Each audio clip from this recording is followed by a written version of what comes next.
Les Congolais n'en peuvent plus de votre approche néocoloniale au service des multinationales européennes. Alors cessez, s'il vous plaît, écoutez-les, déchirez cet accord. Les masques tombent.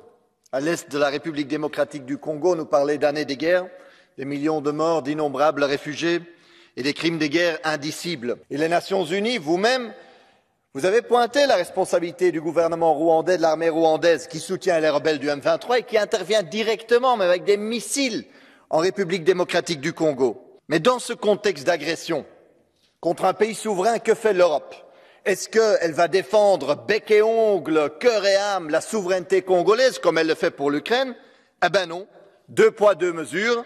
D'abord, elle a offert l'année passée, rappelez-vous, 20 millions d'euros aux forces rwandaises. Récemment, la Pologne a été promettre tout le soutien, toute l'aide militaire possible au Rwanda. Et maintenant, vous signez un accord avec le Rwanda sur les matières premières, sur les ressources congolaises. Parce que oui, il s'agit de ça.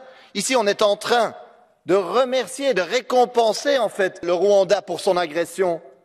Comment est-ce possible? L'Europe, est-ce que c'était pas défendre la paix, les droits humains? Ben non, clairement pas au Congo. Là, apparemment, vous voulez les ressources. Le Congo détient entre 60 et 80% du coltan, essentiel pour les technologies modernes. Et cette guerre permet de piller facilement ces ressources. Un rapport d'une ONG indique que jusqu'à 90% des minerais stratégiques exportés par le Rwanda trouveraient son origine en République démocratique du Congo. Madame la Commissaire, déchirez cet accord.